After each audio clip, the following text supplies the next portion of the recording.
Honorable Prime Ministers, may I request you to take your seats?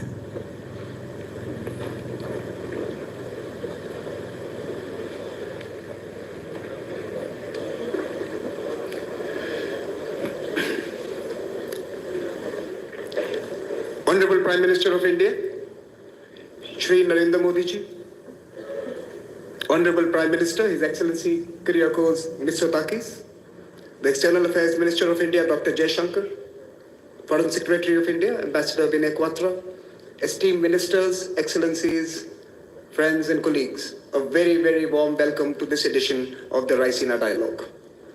I would also like to extend a special welcome to the Raisina Young Fellows, the officer trainees of the Indian Foreign Service, the young diplomats of Bhutan, Nigeria, India youth,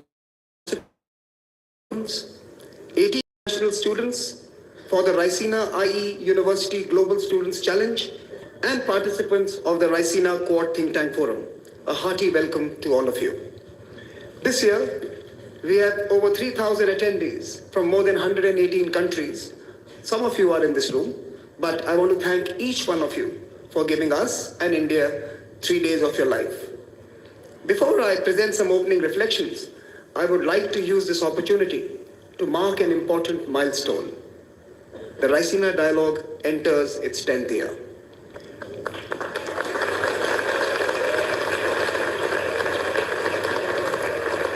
To celebrate a decade of conversations, debates and dialogue, we are releasing a volume that chronicles a journey so far. May I request my colleagues to play a short video.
Thank you. All of you will find a copy of this publication on your seats. And on page 21, you will find a foreword by the Honorable Chief Guest, Prime Minister Mitsotakis. Thank you, Prime Minister, for writing this foreword. It truly establishes your affection for India, your support for the dialogue, and your vision for connecting our people. 2024 is a historic year. Over 2 billion people are going to the polls. 64 countries are holding national elections. Half of humanity will decide its future. This year will go down as the single biggest election year in human history. Elections represent hope, optimism, and quest for a better future. They also engender anxiety about what is to come. In fact, it would be fair to say that as humanity, we find ourselves at an inflection point. The choices we make at this juncture will architect a new world. The decisions we make today will be the blueprint for our tomorrows. The theme of this year's dialogue, Chaturanga, touches on the power of four. Literally meaning four limbs, Chaturanga touches on the strategies that were deployed in the past to maintain order. The elements of that strategy included infantry, cavalry, elephantry, and chariotry. In old times, when order was maintained through force, these were important. That was then, this is now. The world is more evolved, it's more complex, times have changed, means have changed, but the ends and motivations remain the same. Our theme, Chaturanga, conflict, contest, cooperate, create, engages this moment and the four trends most visible today. The word conflict captures our experience of the first 4 years of this rather long decade, from Afghanistan to Europe, from the Middle East to Africa, elsewhere and everywhere. We are living in a world at war. We are indeed in the age of unpeace. Contests also shape our world today. Pax Americana, that never came to be, and Pax Sinica, that never will be, continue to create tensions that need not be in the midst. And yet, despite these polarized times and divided moments, we believe cooperation is possible. The cooperation we witnessed in New Delhi demonstrated this. India's G20 presidency was ambitious and it carved a consensus that changed the ethic and ethos of G20. From a banker's G20, it became a people's G20. From the financial center, it became the development center. Thank you, Prime Minister Modi, for your leadership and stewardship, for providing the world with a template for building consensus, even as we build ambitions. And finally, I want to touch on the word creation. Creation abounds in new geographies, such as the one you are today present in. From digital public infrastructure to smart mobile-based financial systems, we are experiencing innovation that serves the next 7 billion people. In fact, innovations of the next 7 billion people are now reaching the others as well. Conflict, contest, cooperate, and create. These are 4 trends of our times. How do we navigate these as individuals, as communities, as countries, and as a collective? Being slightly poetic, let me just add, the old order has withered away. The new order is still in its infancy. But there is no better moment than now. We must realize that we are not being acted upon. We are the actors. Our stories are not being written for us. We are the authors.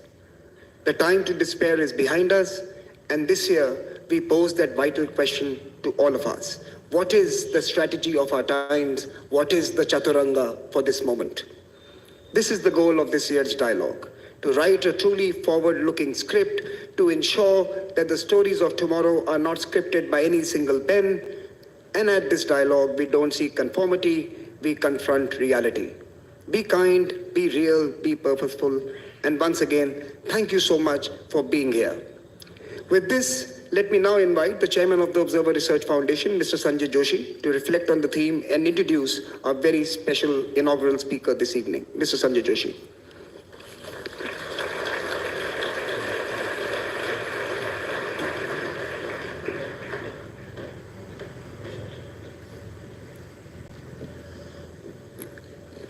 Thank you, Samir. A very good evening to our distinguished guests, Honorable Prime Minister of India, Shri Narendra Modi ji, our guest of honor, Excellency Kyriakos Mitsotakis, Prime Minister of Greece, Honorable External Affairs Minister Shri Jaishankar, our partners from the Ministry of External Affairs, ministers, admirals, generals, and eminent guests from across the world.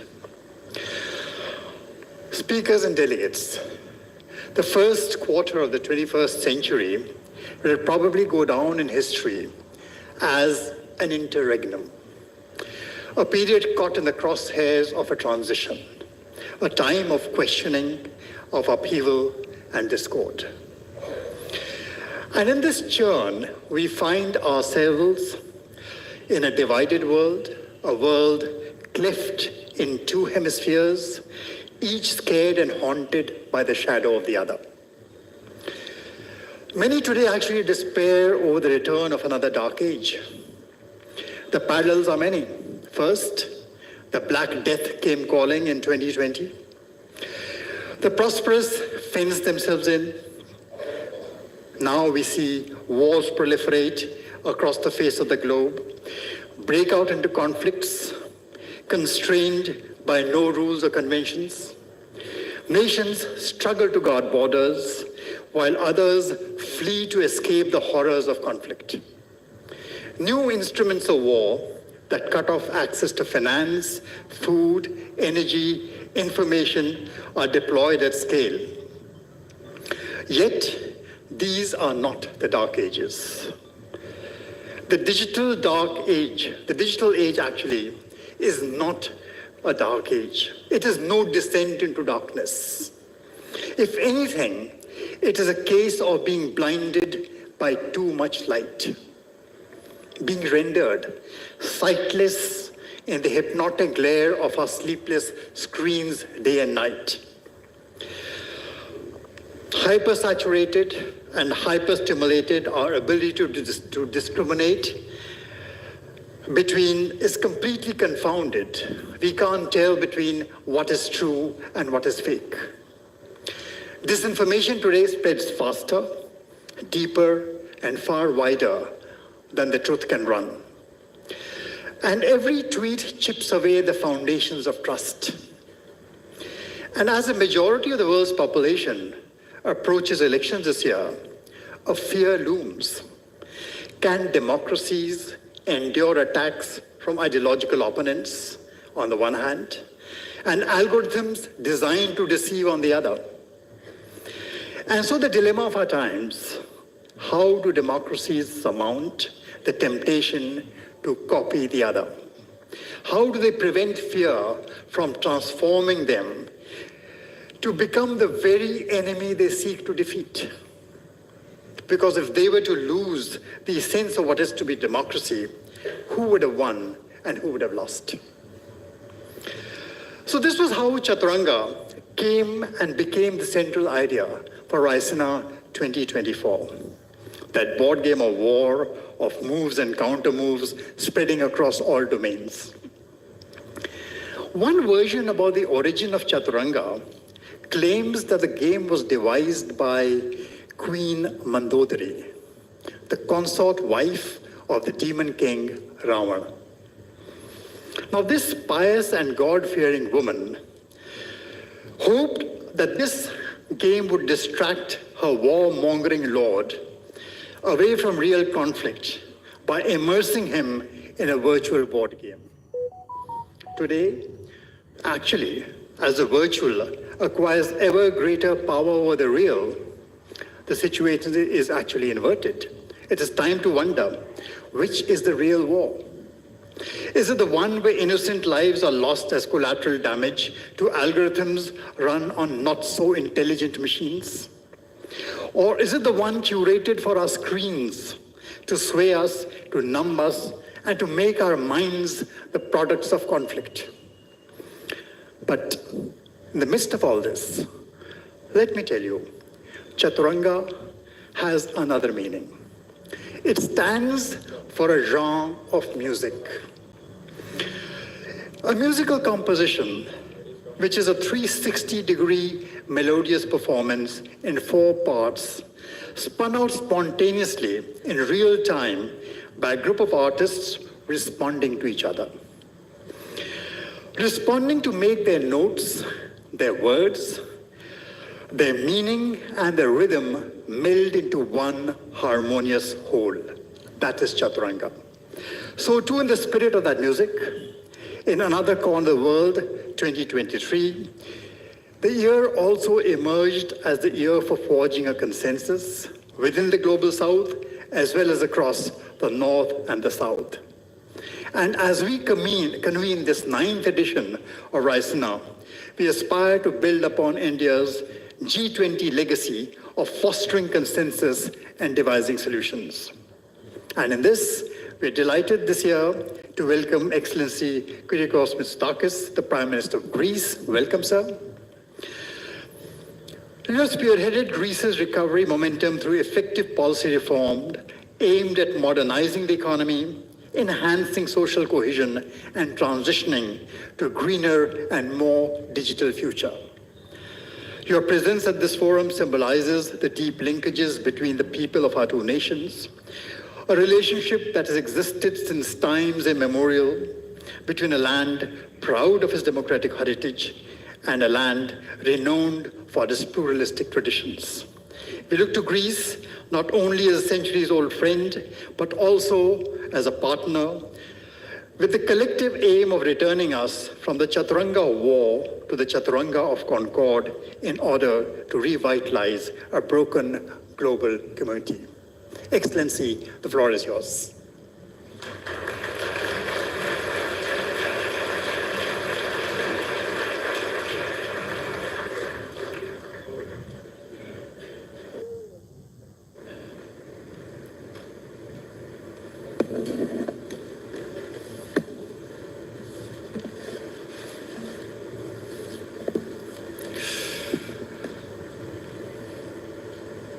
Prime Minister Modi, the Minister of External Affairs, dear Chairman of the Observer Research Foundation, Excellencies, distinguished guests, ladies and gentlemen, thank you first of all for this very warm welcome. And it is an honor and a privilege to be here today with you at this 9th edition of the Raisina dialogue. And if I may be allowed to say, you have transformed this event from a regional into a global public square for dialogue and exchange of ideas. Congratulations. And let me start by saying that today is a moment to both reflect upon and celebrate the strength of the partnership between our two great nations, between India and Greece. A partnership bound by economic, cultural, philosophical ties stretching back millennia. A partnership between two allies, two countries that share similar values. A partnership that today binds us closer than ever before. But above else, a partnership between the world's oldest democracy and the world's largest democracy. And it is to democracy that I turn first. Ladies and gentlemen, as was pointed out in the introduction by the chairman, 2024 is a year of striking geopolitical importance. Not least because this year, half of the world's population will go to the polls in as many as 64 countries, and of course, the European Union, to choose the democratic representatives who will shape the destinies of their people, but also the future of the world for the foreseeable future. And the sheer scale of this global exercise in democratic self-governance is incredible. It's also a testament to the lasting power of democracy. And elections here in India, as I had an opportunity to discuss with Prime Minister Modi, this vast, thriving, giant nation of 1.4 billion people, elections here in India convincingly challenge any flawed notion that significant scale is a barrier to democracy. You are an example to the world. An example which should be celebrated. A demonstration of how democracy can deliver stronger economic growth. This has been your record for a decade now. How strong economic growth can deliver prosperity, and how, of course, the delivery of prosperity can also strengthen social cohesion. Now, of course, not all democracies are the same, nor do they face the same challenges, but they do share the same ideals and the same fundamental guiding principles. The most important being the right of people to determine their own future through fair and free elections. And of course, democracies have more than that in common. They're all, in a sense, imperfect. There is no such thing as a perfect democracy. They're all constant works in progress. And they all, of course, face a range of unprecedented threats. And that's why I believe that this year, 2024, will be a definitional year for democracy. And we must face head-on, but also shoulder-to-shoulder, a demanding set of challenges. They were very well portrayed in this short video which introduced today's event, from climate change, poverty to mass migration, to war, geopolitical tensions, and both the fear and hope posed by the rapid emergence of artificial intelligence.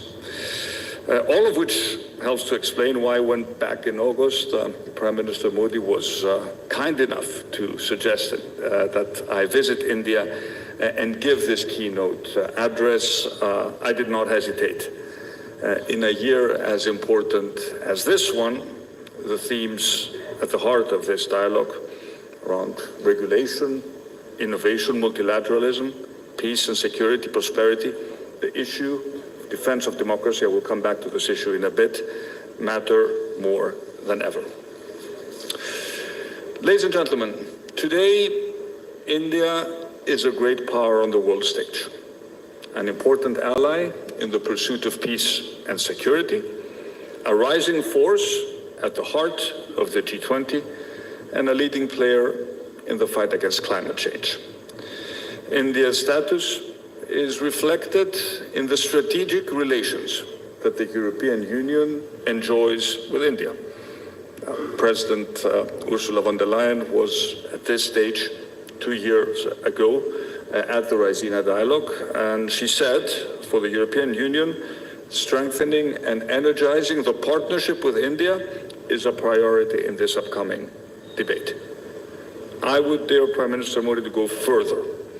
Strengthening our partnership with India, and I'm speaking about Europe, should be a cornerstone of Europe's foreign policy. And this is certainly true for my country.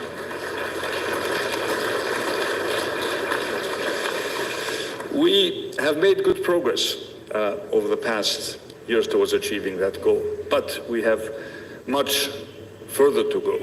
And Greece has an important role in this endeavor.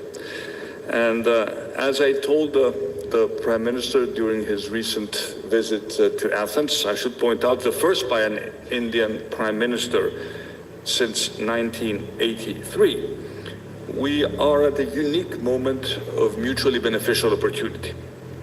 One in which Greece, given its geographic, cultural, and strategic proximity, can act as an interlocutor between India and Europe, and I would dare to go even wider lens, between the global north and the global south, and indeed between the east and the west. Since ancient times, Greece's position at a physical and cultural crossroads means that it has always been a corridor for exchange in goods, in knowledge, and in wisdom. Today, Greece has excellent relations with all countries in the Middle East, the Gulf countries, and is uniquely placed as a connector between the Mediterranean Sea and the Indo-Pacific. It presents so much opportunity for both our countries. We are already a well-established logistics center, an international gateway, but we want to increase connectivity and promote trade still further. Piraeus is one of the busiest ports in Europe. More of our ports are in the process of being privatized. Greek ship owners, something which is absolutely critical also for India. We are pursuing new corridors for data and energy.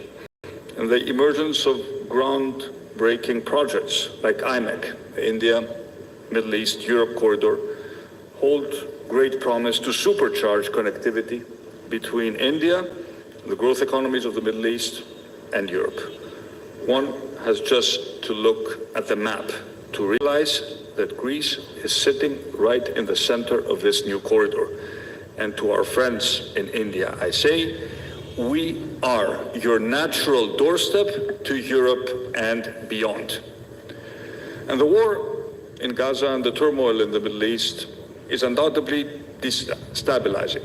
But it does not undermine the profound, the powerful logic behind IMEC, nor should it weaken our resolve to work tirelessly towards materializing it.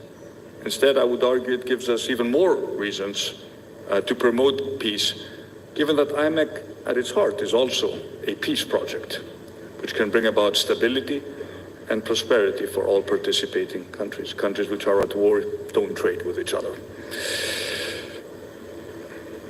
The Indo-Pacific region is a major focus for the European Union's global policy. And earlier this month in Brussels, at the third EU Indo-Pacific Ministerial Forum, we took a series of measures aimed at intensifying the partnership between the European Union and the countries of the Indo-Pacific. Our two regions are increasingly connected because we face the same challenges, but we also share the same interests, promoting peace, prosperity, stability, and of course climate and environmental resilience. Dear Prime Minister, dear friends, recognizing the strategic importance of the role India plays in this evolving new order is fundamental.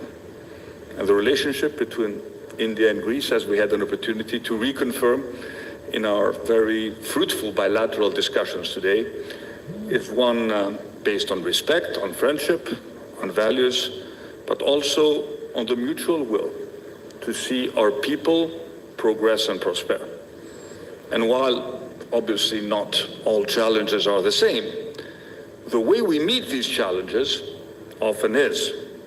The scale may be vastly different, but I see a lot of similarities in the way our two countries have implemented an ambitious reform agenda.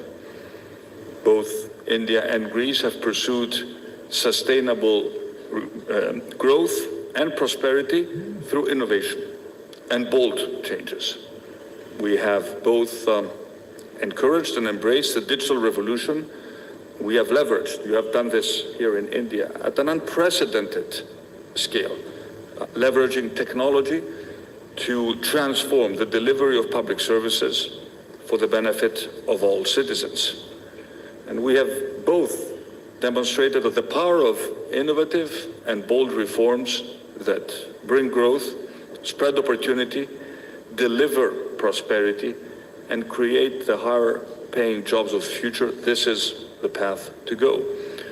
And I believe that my country's, Greece's recent story of rapid change matters also to a country like India, and by extension to what that change means for Indian investment in Greece and the European Union. The country I was called upon to govern when first elected to office in 2019 was seen by many analysts at the time as the sick man of Europe. Between 2015 and 2019, populism had promised much, delivered nothing, and left Greece teetering on the edge. And effective policy making has changed that, and it has transformed Greece's prospects. First, growth-oriented policies, but always underpinned by fiscal responsibility. Second, a robust approach to migration and security, supported by an assertive foreign policy and the shaping of new regional partnerships, like the one between Greece and India. And third, investing in health, in education, and using any fiscal headroom generated by a growing economy to tackle social inequality. And by cutting taxes, supporting entrepreneurs, spurring investments through market reforms, much like India has done, Greece has seen over the past years one of the highest growth rates in the Eurozone. And we have witnessed the fastest reduction of debt to GDP ratio of any European country. Credit ratings have returned, credit rating agencies have returned Greek debt to investment grade, and The Economist voted as Country of the Year for 2023. All of which has led to falling unemployment, higher wages, record foreign investment, and a rapid shift towards the green and digital economies of the future, and of course a new, more assertive Greece at the heart of Europe. And today, I am proud to be able to talk to you about a very different Greece to the country that many had written off as unreformable a few years ago. And the confident Greece of today not only wants to be an integral part of region-to-region partnerships, but also knows it can be the new gateway to Europe for India's businesses, its entrepreneurs, its wealth creators. This is why 6 months ago, we elevated our strategic ties through the India-Greece Strategic Partnership. India is the world's fastest big economy. Greece has over the past years enjoyed some of the fastest growth rates of any European country. Mutual investment is a major goal of our bilateral relations. And I'm pleased to say that we already have a number of significant Greek investments here in India in many sectors, including food processing, led by one of our leading companies, Chipita, and infrastructure, maritime and air transport, logistics. One of our leading banks, Eurobank, is establishing its first office in India. But India is already investing heavily in Greece's infrastructure, including the construction of the new airport by GMR on my home island of Crete. Indian-owned Swiss Group has invested in a number of Greek agri-food businesses, and Accord, a European subsidiary of Intas Pharmaceuticals, has recently invested in a factory close to Athens. The volume of our bilateral trade is on an upward trend, but we have agreed with Prime Minister Modi that we need to do much more, and we need to set a target to double it by 2030. It has great potential for future growth. In tourism, we have only scrapped the surface of what we can do together as a new emerging Indian middle class will start to travel and discover the world. What better natural destination than Greece, given the cultural affinities between our two people? So I do believe that we can do much more, which is why the business delegation, the business leaders who have accompanied me to Greece include nearly 100 leaders of some of Greece's biggest companies, but also for some of its most dynamic and fastest growing small and medium-sized enterprises. And from Delhi, I will be traveling tomorrow to Mumbai, and my delegation will continue to Bangalore with a simple message. Greece is growing like never before, and to Indian businesses, we say, please join us on that journey.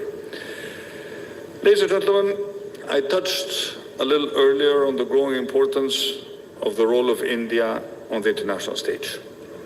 It is the leading democracy in the global south. And Prime Minister of the world is looking to you like never before when it comes to shaping the direction of the global debate and addressing the great challenges that we face. India is now often regarded, and rightly so, as a consensus builder and as a voice of reason in an increasingly polarized world. And we too often forget that the raison d'etre, the real reason why the international system was created in the first place, was simple because nations large and small recognized that their true interest lay ultimately not in antagonism and in conflict, but in partnership and cooperation. And we cannot afford to overlook the cost of conflict and the human tragedy and suffering it unleashes. And this 9th edition of the Raisina dialogue is taking place at a time of heightened geopolitical tensions, a protracted war in Ukraine, new conflict in the Middle East, where the violence that has erupted goes beyond the direst predictions. There's a horrifying death toll of civilians. There's a risk of regional destabilization. There's no clear path, at the moment at least, to a sustainable de-escalation. As for the war in Ukraine, the unthinkable has happened. A war in the European heartland. It is still raging on with devastating consequences. 2 years, almost to the date, since Russia attacked Ukraine. And I understand that countries that belong to the global south see this frequently as a European war. And I hear all too often that we Europeans do apply double standards, focusing on Ukraine at the expense of wars and crises in the rest of the world. And maybe there is truth in that allegation. But I would like to make the point here in Delhi that Ukraine is much more than a local war on European soil. It is a brutal challenge to international stability and the international rules-based order that India has supported and has every interest in maintaining. And I think we all have a responsibility to use the power we have on the international stage. And none of us can afford to sit on the sidelines. And I'm convinced that on Ukraine, India has an important role to play. It has a voice that should be heard. Our common humanity and interconnectedness are inescapable. To draw from the Hindu scriptures that put it so powerfully, the world is one family. A sacred Sanskrit wisdom that resonates loud and clear today. And that brings me to the existential threat that climate change poses to our fragile planet and all the life that inhabits it. Greece, like India, we discussed this today with the Prime Minister, has already witnessed and suffered the consequences. The climate crisis is here. It's not something that will happen in the future. We have accelerated our energy transition in recent years in order to mitigate those effects, but we've also invested heavily in adaptation.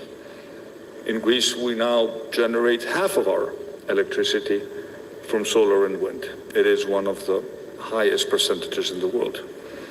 And this transition has brought us cleaner air, it has brought us cheaper energy, it has brought us less dependence on imported energy, and of course greater security from external shocks.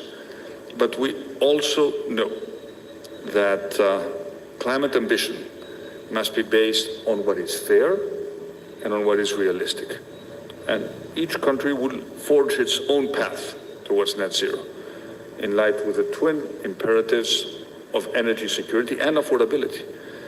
And the Green Development Pact, Prime Minister Modi, was a major step forward under India's G20 presidency. And it was an important bridge between the global south and the north, providing pathways for nations in this critical journey towards achieving energy, climate, environmental, and disaster resilience-related objectives. And at COP28, we demonstrated that it is possible at the global scale to come to some agreement and to make progress. At the same time, it is evident that we do need to do much more and put our pledges into practice with the utmost energy. Ladies and gentlemen, India and Greece and India have something else in common. We see democracy not as an inconvenient barrier to delivering against contemporary challenges, but as our greatest hope of ensuring that we do.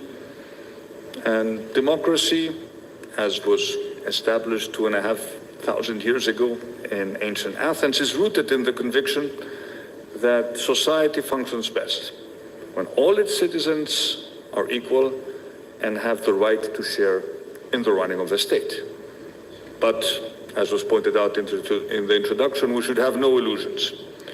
Democracy is vulnerable, and it is facing profound threats. And those who detest our democratic values have one big advantage. They are not bound by those values. And we must be alert to the emerging challenges and adaptable enough to address them with real solutions. We must, if necessary, own up to our own mistakes.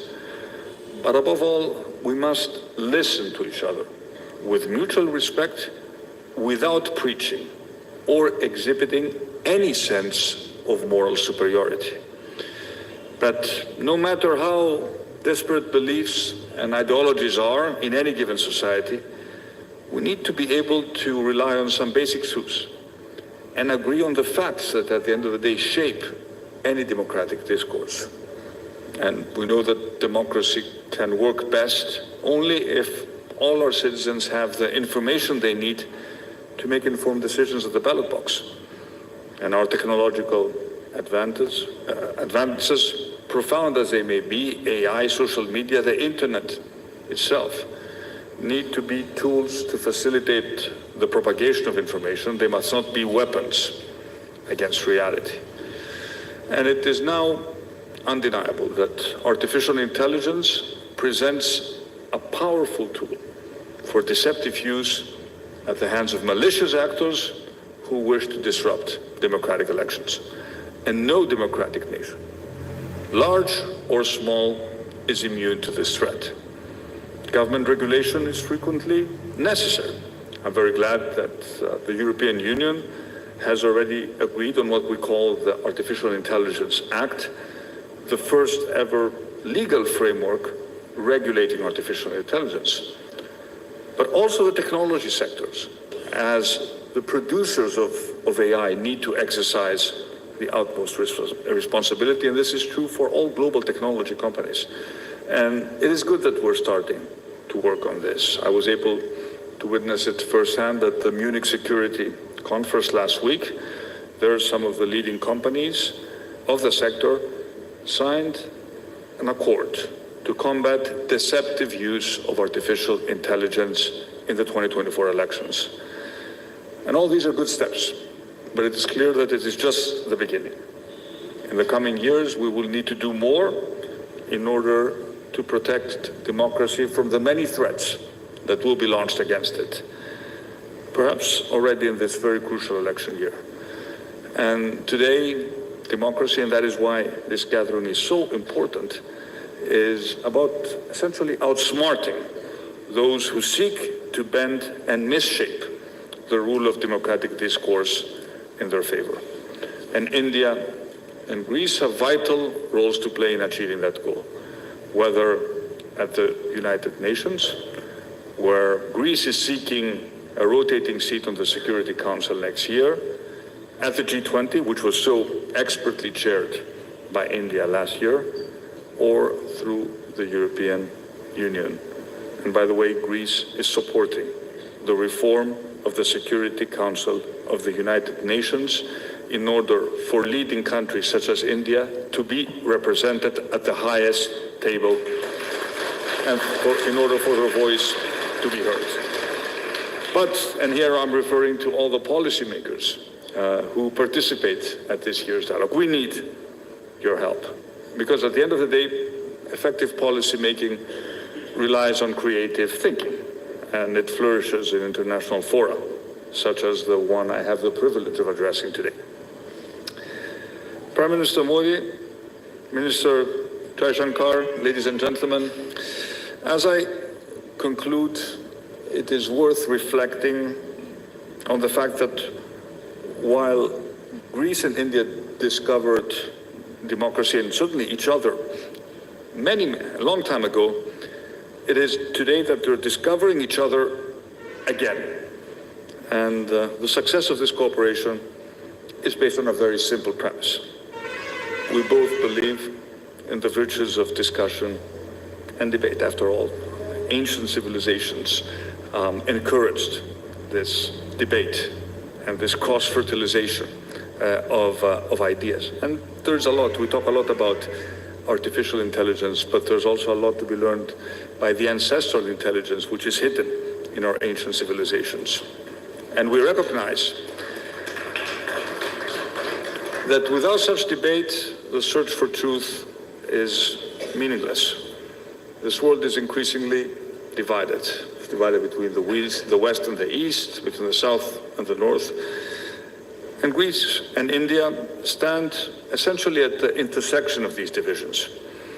These divisions can be managed, they can even be tempered by open discussions, which is why the word needs, and you called it a public square.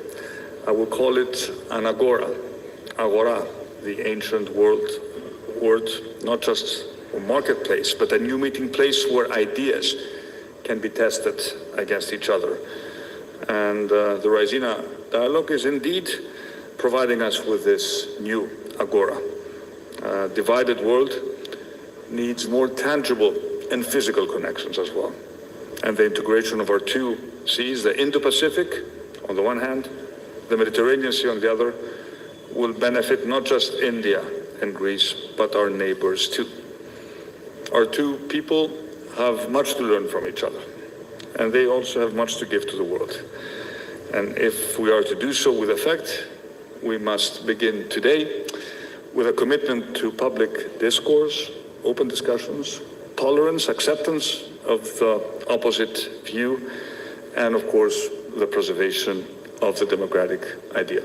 Thank you very much for listening.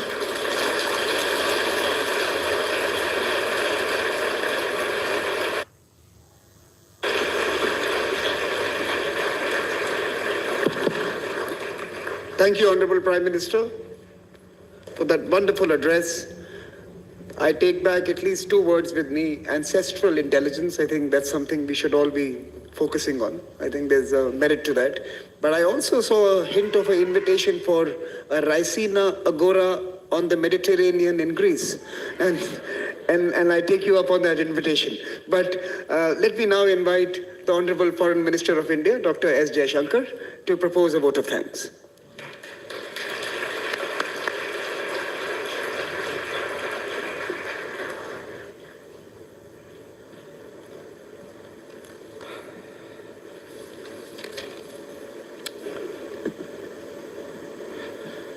Prime Minister Narendra Modi ji, Prime Minister Mitsotakis, Excellencies, dear friends. It's my privilege to give the vote of thanks that will conclude the Raisina Dialogue's inaugural event this evening. First and foremost, we thank the chief guest, the Prime Minister of Greece and his wife, for joining us today. Our collective appreciation to Prime Minister Mitsotakis for what I'm confident all of you will agree was a truly inspirational and thought-provoking address. His message of democracies that deliver resonates strongly, particularly now, particularly here. Prime Minister Modi's presence amongst us, as always, is a reminder of India's growing engagement with the world, especially in the last decade. He has shown us why it is as important to listen and reflect as it is to articulate and express. This event takes place at the end of a day which has seen the intensification of the strategic partnership between India and Greece established during Prime Minister Modi's visit in 2023.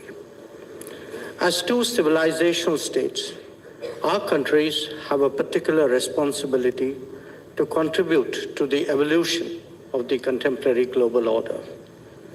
We both, naturally, tend to take a long view of challenges and a considered one of opportunities. In the flow of history, connectivity has always played a crucial role. It is only to be expected that the talks between the two prime ministers today focused on enhancing the linkage between two global economic centers, India and Europe. The IMEC corridor, as Prime Minister Mitsotakis pointed out, holds particular importance in this regard. As India deepens its footprint abroad, Greece has emerged as a favorable destination. Our pharmaceutical industry, our agro-business and aviation are already established there. And the Prime Minister in his address mentioned growing Greek investment and interest in India. We expect that a mobility agreement will bring us even closer. Raisina is good for business as well. Ladies and gentlemen, India's growing interest in the Mediterranean region is an important facet of our steady rise. The India-Greece partnership can surely serve as an anchor. Raisina Dialogue, as a made-in-India version of a global public square, has become what it is due to all of you. I thank you all for that. Please keep coming. Please keep talking. Please keep contributing. To Team Raisina and Team MEA, a special word of acknowledgement and encouragement. You have made all this possible. Please remain ambitious and keep challenging yourself even as you challenge others. Finally, let me recognize the Raisina Chronicles as we near the first decade. It captures what we have achieved, but more importantly, indicates the promise ahead. Once again, thank you all and a very good evening.